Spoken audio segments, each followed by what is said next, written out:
Since the Cold War, the United States has paid special attention to the development of strategic bombers, powerful, long-range, and capable of delivering nuclear weapons to any given point on our planet. The B-52, B-1B, and B-2 became true symbols of American air power. But with the fleet becoming gradually obsolete, the development of enemy air defense systems and new geopolitical challenges forced the United States to create a worthy response. This answer was a B-21 Raider, the first new-generation strategic bomber in the last 30 years, whose development was carried out in the strictest secrecy. Today we'll find out what makes this aircraft so special, and how it will change the face of modern warfare. Strategic air power is one of the most recognizable and symbolically loaded components of U.S. military power. These are no longer just planes but a means of global influence, capable of flying to the other side of the earth in a matter of hours, successfully conducting strikes, and disappearing even before the howl of the air raid sirens. However, behind this projection of power are decades of difficult decisions, doubts, rethinking, and technological revolutions. In the 1970s, the United States began developing a new bomber, the Rockwell B-1, capable of replacing the legendary Boeing B-52 Stratofortress. It was envisioned as a fast supersonic aircraft that would penetrate enemy territory while evading radar by flying at low altitudes. But by 1977, President Carter's administration coattailed the program, considering that with the rapid development of cruise missiles and air defense systems, bombers risked falling into oblivion. With the advent of the Reagan administration, a new round of the arms race began, and the dust was blown off the B-1 program, turning its developments into the B-1B Lancer. This aircraft became a compromise. Its maximum speed was limited to Mach 1.25 at high altitude, but in return received increased protection against air defense and, most importantly, was quickly put into operation with more than 100 of these bombers built in just 6 years. At the same time, in the strictest secrecy, Northrop Grumman engineers were preparing a completely new beast for the world of bombers, an even more ambitious and expensive project, the B-2 Spirit, a stealth symbol of the engineering genius and financial audacity of the United States, born as part of the Advanced Technology Bomber Program. Its aerodynamic design of a flying wing, lack of vertical tail, special coatings that absorb radio waves, as well as a variety of design solutions that minimize the aircraft's thermal and radar signatures, all allowed the B-2 to live up to its Spirit nickname by penetrating even the deepest enemy air defense zones undetected. However, the price was appropriate. One such stealth aircraft cost American taxpayers an average of $2.13 billion, over $4.3 billion today. Because of this, legislators were forced to reduce the planned purchase of 132 such promising bombers to just 21 units. Even the hangar for these machines was special. To ensure that the coating of expensive bombers didn't lose its stealth properties, it was necessary to maintain a certain temperature and humidity in the hangar, which only intensified the nervous tic of those who sought to equalize the defense budget in those years. Despite the staggering price, the B-2 proved extremely effective on the battlefield. During the NATO operation against Yugoslavia in 1999, 3 B-2 Spirits flying out of Missouri carried out about 11% of all coalition airstrikes. Moreover, the strikes of these bombers were carried out with high precision without losses, which impressed both U.S. allies and their enemies. Later, the B-2 was used in Iraq, Afghanistan, and Libya, time and again demonstrating a unique ability to fly out of the United States, successfully carry out strikes, and return without visiting foreign bases. And yet, over time, even this aircraft became more vulnerable, not to mention the earlier B-1B Lancer bombers, only half of whose existing fleet were airworthy at any given time by the early 2010s. Modern radar is based on multi-frequency and passive technologies, as well as the ability to combine data from various sources, from drones to satellites, reduce the B-2 stealth from a rank of an absolute shield to a camouflage mantle in which gaps are increasingly visible. Against this background, the U.S. Air Force Strategic Command raised the question of the need for a new air platform. By the 2010s, it became obvious that the B-52 would definitely remain in service for several more decades thanks to constant modernization. The B-1B was withdrawn from the nuclear triad, and the B-2, while remaining the pinnacle of engineering, was still an extremely expensive and complex aircraft for mass deployment. The development of hypersonic weapons, anti-space technologies, combat lasers, advanced air defense systems, and the widespread introduction of artificial intelligence capable of intercepting control as well as adapting to the fighting style of opponents in real time led to a single conclusion. It was necessary to develop a new generation strategic bomber. But it couldn't be just another stealth bomber. Rather, it needed to be a unique multipurpose air platform prepared for the challenges of the coming decades.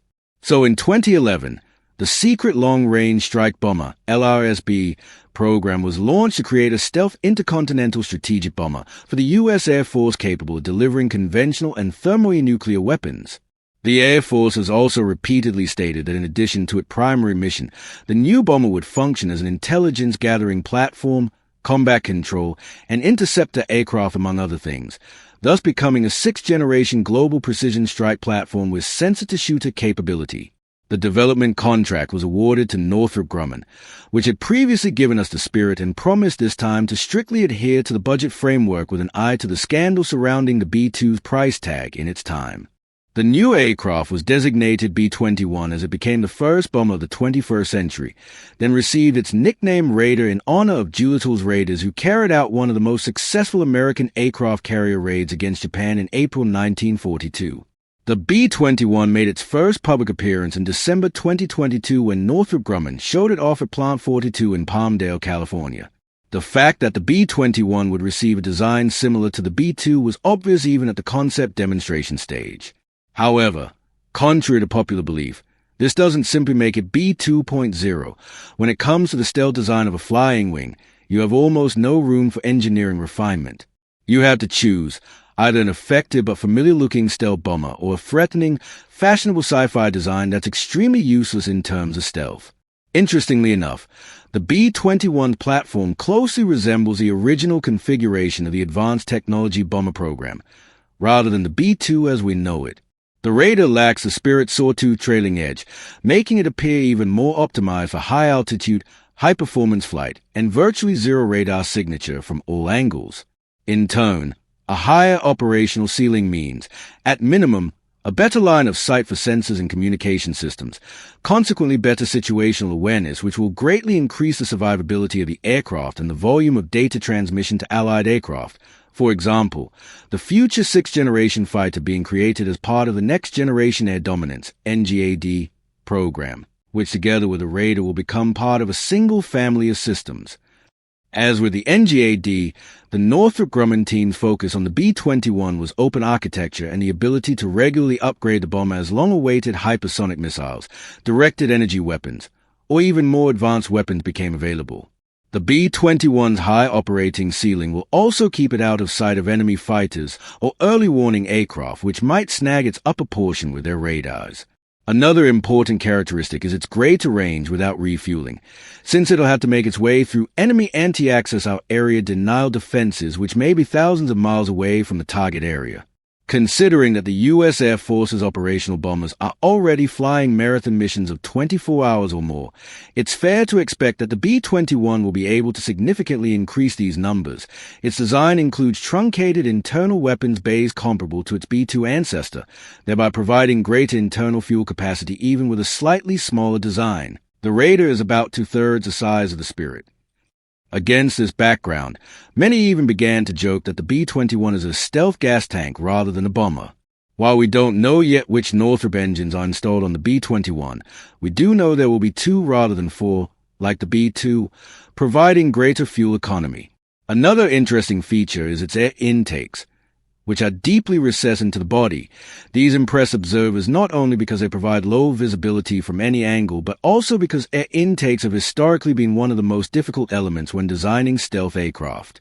In the case of the B-21, the engineers did a stellar job significantly improving the stealth performance over its B-2 predecessor. While many speculated that due to its smaller size the new bomber would have reduced payload, given its nuclear specialty one of the key components is its ability to carry nuclear-armed and stealthy AGM-181 long-range standoff, LSO, cruise missiles, which by December 2022 had made at least 9 test flights and by March 2023 passed a critical design check. Based on hints from U.S. Air Force Secretary Frank Kendall, the B-21 may also be equipped with directed energy weapons like the combat lasers currently being tested by Lockheed Martin. Additionally, An important part of the family of systems will be collaborative combat aircraft, CCA, AI-controlled loyal wingman drones on which the U.S. Air Force intends to spend about $8.9 billion from fiscal years 2025 to 2029, reducing the need for additional manned squadrons. Currently, the Air Force is actively conducting flight tests using the first pre-production prototype of the B-21, with 5 more pre-production bombers in various stages of construction, plus several non-flying gliders for test work. In terms of fleet size, the service is focused on a goal of 100 Raiders by the early 2030s, with total program costs estimated at over $203 billion over 30 years for development, purchase, and operation. The price tag for one aircraft will be no less than $700 million, still several times cheaper than the pioneering B-2, which cost more than $2 billion per unit. What do you think? Will the U.S. Air Force be able to provide itself with such an impressive fleet of advanced bombers by 2030, or will they have to reduce their ambitions amid the parallel development of 6th-generation fighters? Share your guesses in the comments. And if you enjoyed this analysis, please leave a like, subscribe to the channel, and hit that notification bell for more content like this. Thanks for watching, and we'll see you in the next one.